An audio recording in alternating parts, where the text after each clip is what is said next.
नमस्कार, मैं doctor Manju Mehrotra, assistant professor, Armela PG college affiliated Banaras Hindu university, गृह विज्ञान विभाग, वाराणसी। आज मेरे लेक्चर का टॉपिक है टाइम मैनेजमेंट। टाइम, वक्त, समय, जिसे कि कोई भी व्यक्ति पकड़ नहीं सकता है। आपने सुना है, आने वाला पल जाने वाला है। मतलब जो भी समय चल रहा है वह रुक नहीं सकता। हर घड़ी की सुई लगातार चलती जा रही है।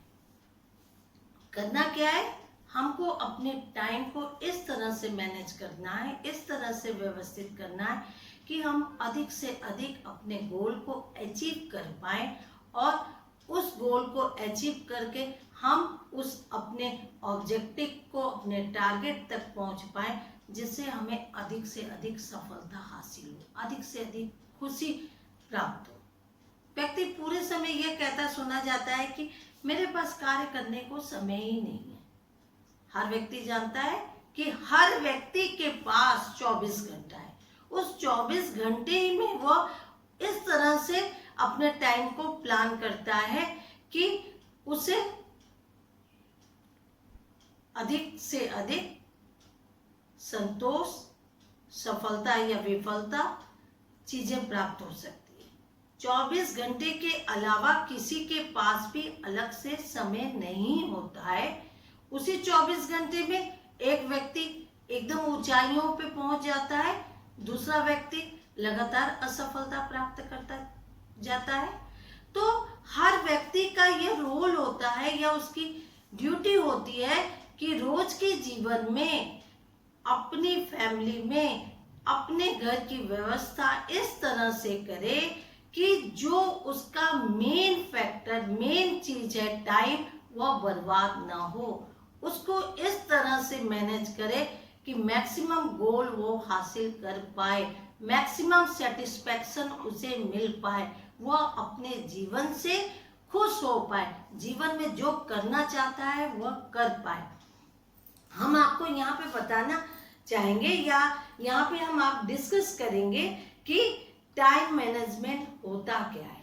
टाइम मैनेजमेंट मतलब उस 24 घंटे को हम किस प्रकार से व्यवस्थित करें कि मेरे सारे काम मेरे टाइम के अकॉर्डिंग सुचारू रूप से होता जाए।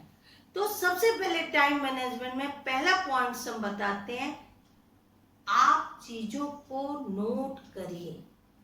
अब चीजों को नोट करना, नोट डाउन, आप नोट करने के लिए आप कॉपी पेन की भी हेल्प ले सकते हैं, मोबाइल पे, या आप किसी भी तरह से जिस तरह आपको इजी हो उस तरह से नोट कर सकते हैं। मतलब सबसे पहला पॉइंट कि आपको किस समय क्या करना है यह आपको नोट करना है। दूसरे पॉइंट में आते हैं, हम ऑब्जेक्टिव बनाते हैं, उद्देश्य बनाते हैं।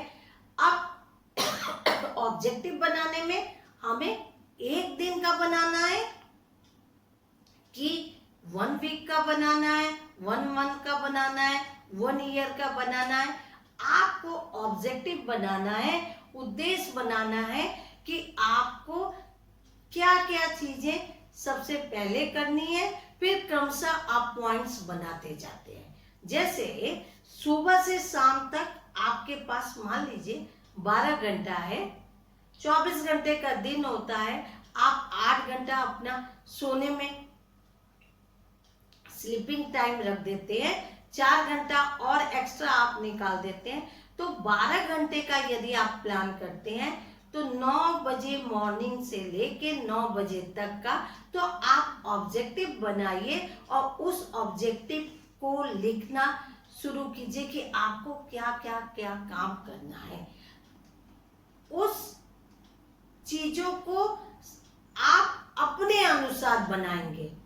हर व्यक्ति का ये ऑब्जेक्टिव अलग हो सकता है। कोई व्यक्ति, कोई लेडीज या जेंट्स सिर्फ घर में रहने वाले हो सकते हैं, कोई लेडीज घर के साथ बाहर काम करने वाली हो सकती है, कोई अलग फील्ड में काम करने वाला हो सकता है। तो अपने हिसाब से आपने ऑब्जेक्टिव डिसाइड किया। तीसरे पॉइंट में आते हैं, ऑब्जेक्टिव के अकॉर्डिंग हम प्लानिंग करेंगे कि किस तरह से हमको जो टाइम को मैनेज करना है उसको किस किस काम में, जो हमने ऑब्जेक्टिव बनाया, ऑब्जेक्टिव में मान लीजिए हमने बनाया कि हमारे फैमिली के काम, हमारे ऑफिस के काम, हमारे मार्केट के काम, हमारे पर्सनल काम, हमारे एंटरटेनमेंट के काम, ये सारे हमने ऑब्जेक्टिव बनाया। अब हमको प्लानिंग जब हम करते हैं, थर्ड पॉइंट में आते हैं, तो प्लानिंग में हमको यह बताना है कि सबसे पहले जब हम अपने फैमिली के वर्क, तो उस प्लानिंग में हमको क्या क्या बड़े काम और क्या क्या छोटे काम करने हैं, सब कामों की प्लानिंग करनी है। कैसे करनी है? अपने स्वयं से करनी है, अपने फैमिली मेंबर के हेल्प से करनी है, या किसी अदर पर्सन के सहयोग से करनी है। सारी चीजें प्लानिंग हम नोट करते जाते हैं। कैसे हमें काम, अपने समय को करना, व्यतीत करना है, उसकी हम प्लानिंग करते हैं। चौथे पॉइंट में आते हैं, हमने आपको बताया सुबह 9 से शाम 9 तक। चौथे पॉइंट में आते हैं, जो हमने प्लानिंग की है ऑब्जेक्टिव के अकॉर्डिंग, उस प्लानिंग में हम टाइम नोट करते जाते हैं, किस कार्य को हम कितना समय देने वाले हैं। मान लीजिए हमने ऑब्जेक्टिव बनाया फैमिली के काम, परिवार के काम, तो परिवार के काम में हम कितना समय देने वाले हैं? 1 घंटा, 2 घंटा, हम अपने हिसाब से वो सारी चीज। ऑफिस में हमारा कितना समय जाने वाला है, किसी इंस्टीट्यूशन में, किसी इंडस्ट्रीज में, जहां भी हम काम करते हो, मान लीजिए 8 घंटा जाने वाला है, 10 घंटा जाने वाला है, 6 घंटा जाने वाला है, कितने से कितने समय तक टाइमिंग है, उन सारी चीजों को हमने टाइम सेट कर दिया। फोर्थ पॉइंट हमने आपको ये बताया। फिफ्थ पॉइंट में आते हैं, अब हमने आपको ऑब्जेक्टिव के अकॉर्डिंग अपनी प्लानिंग की, टाइम सेट किया। उस टाइम सेट करने के बाद फिफ्थ पॉइंट में मेरा आता है प्रायोरिटी बेस्ड काम। कौन से टाइम मैनेजमेंट में कौन सा काम आज की डेट में मेरे लिए सबसे पहली प्रायोरिटी है। सबसे पहले हमको किस कार्य को पहले करना है, उस कार्य को हम फिर अपने टाइम मैनेजमेंट में चेंज करते हैं। सबसे पहले हम उस काम को करते हैं। तो किसी भी व्यक्ति की रोज के जीवन में प्रायोरिटी बदल भी सकती है। हमने जो भी प्लान किया वो प्लान के अकॉर्डिंग थोड़ा सा चेंज हो सकता है। तो हम रोज ये देखेंगे कौन सा काम हमें पहले करना है, कौन सा काम हमें बाद में करना है, ये हमारे अनुसार डिसाइड होगा। नेक्स्ट हम आते हैं कि हमको ये देखना है हमारे जो काम ऐसे है जिसमें हमारा बेकार समय जा रहा है, या मतलब वेस्टेज ऑफ टाइम, मतलब हम समय का व्यवस्थापन समय का सही से नहीं कर रहे हैं, या हमने जो प्लान किया है उसके अलावा जो हमारे प्लान से हट के मेरा समय बर्बाद हो रहा है, उसको हम नोट करते हैं। जैसे हम सोशल मीडिया पे व्हाट्सएप, फेसबुक या अदर्स गॉसिप में हम कितना समय दे रहे हैं, इन सारी चीजों को हम नोट करते हैं। फिर उसके बाद और हम कोशिश करते हैं अपने टाइम मैनेजमेंट में कि उन चीजों से हम कैसे अपने को बचा पाए। ये हमारा टाइम मैनेजमेंट हुआ। नेक्स्ट पॉइंट में हम आते हैं, तो नेक्स्ट पॉइंट हमारा होता है रेस्ट पीरियड। अब जिस हिसाब से हमने अपने ऑब्जेक्टिव बनाए, उस ऑब्जेक्टिव के अकॉर्डिंग हम ये भी देखते हैं कि रेस्ट पीरियड हमारा कौन सा आता है, और उस रेस्ट पीरियड में सिर्फ हम रेस्ट करते हैं कि रेस्ट के साथ साथ हम जो हमारे कोई भी मतलब ऑथेंटिक रिजल्ट नहीं देने वाले हैं, खाली हम टाइम को बेकार कर रहे हैं, उन चीजों का यूज कर रहे हैं, वो वर्क करते हैं। तो रेस्ट पीरियड में हमको कोशिश करना चाहिए कि हम व्हाट्सएप, फेसबुक या अदर सोशल मीडिया का कम से कम प्रयोग करें, और अपना टाइम हम यदि हमने रेस्ट पीरियड दिखाया, अपने प्लान में बनाया है, तो उसे हम रेस्ट, अपने शरीर को रेस्ट दें, क्योंकि यदि हम रेस्ट नहीं देंगे तो जो हमारी प्लानिंग है टाइम मैनेजमेंट की, वो भी कार्य मेरा बहुत अच्छे से नहीं हो पाएगा। फिर उसके बाद हम एक पॉइंट्स पे आते हैं कि हमारा साथ साथ हमको ये भी दिखाना है कि जो हमने प्लान किया है उस प्लान में हमें कौन सा काम बहुत ज्यादा बड़ा है और कौन सा काम छोटा छोटा है। तो सबसे पहले डे प्लान में हमें टाइम मैनेजमेंट हमें शुरुआत बड़े कार्यों से करनी चाहिए, क्योंकि छोटे काम के लिए हमको टाइम मिल जाता है, लेकिन बड़े काम हम रोज पे टालते जाते हैं। अब बड़े काम से मतलब आपका क्या हो सकता है, मान लीजिए कोई राइटर किताब लिखता हो, या ये कोई आर्टिकल लिखता हो, या हम कोई घर बनवा रहे हो, या हमको किसी विशेष ऐसी जगह जाना जहां हम जाना नहीं चाहते हैं और उस जगह जाने से हमारा रिजल्ट अच्छा आएगा, किसी से मीटिंग, ऐसे कार्यों को हमें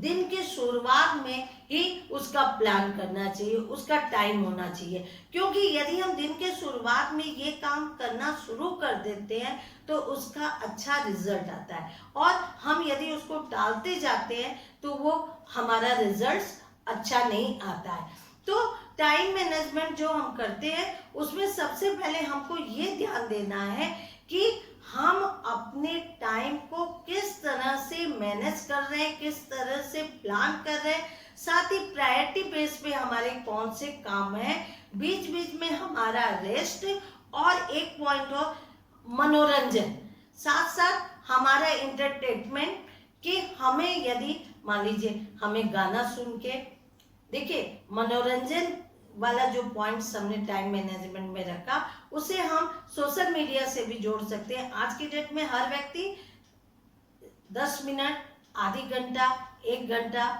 इतना समय मोबाइल को, फेसबुक को, नेट को, ये सारी चीजों को देता है। तो टाइम मैनेजमेंट में आपको ये कोशिश करना चाहिए कि जो मनोरंजन और सोशल मीडिया में आप समय दे रहे हैं वो आधी घंटा से मैक्सिमम 1 घंटा, या और ज्यादा तो 1.5 घंटा पूरे 24 घंटा में होना चाहिए। ये नहीं होना चाहिए कि आप 5 घंटा 6 घंटा मोबाइल और फेसबुक व्हाट्सएप को दे रहे हैं, तो फिर आपका समय व्यवस्था अच्छे से नहीं हो पाएगी, और जिस उद्देश्य को लेके आप चल रहे हैं फिर आप यही कहते फिरते रहेंगे कि आपके पास टाइम नहीं है।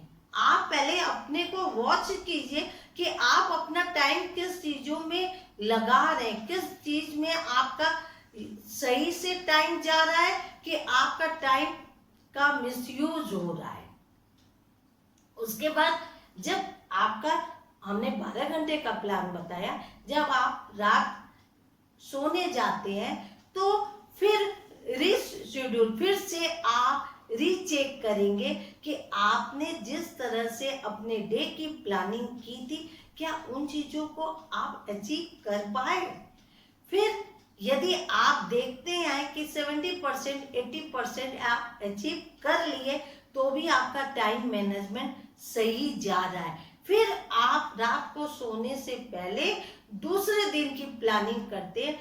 और एक बात हम और भी बताना चाहेंगे यहाँ टाइम मैनेजमेंट में, टाइम मैनेजमेंट बहुत व्यक्ति करते हैं और नोट भी करते हैं, लेकिन नोट करने में वो बड़ी बड़ी चीजें नोट करने लगते हैं। तो ऐसा मत कीजिए, आप जो भी टाइम मैनेजमेंट कर रहे हैं, जो भी टाइम के बारे में आप नोट कर रहे हैं, वो शॉर्ट में बातें लिखिए। यदि आप शॉर्ट में पॉइंट्स बनाएंगे तो आप हमेशा उसे रेगुलर लिखते जाएंगे, नहीं तो थोड़े समय बाद आपका सारा टाइम मैनेजमेंट अव्यवस्थित हो जाएगा और कोई भी चीजें आप नोट नहीं करेंगे। फिर एक समय बाद फिर आप यही करने लगे कि आपको रोजमर्रा के जीवन में आपको करने के लिए समय नहीं है।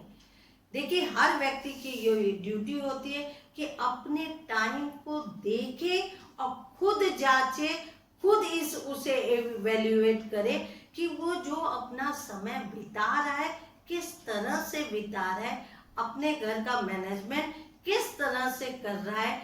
तो हर व्यक्ति की ये ड्यूटी है अपने समय को सही से व्यवस्थित करे, सही से मैनेज करे कि वो मैक्सिमम गोल अचीव कर पाए। Thank you.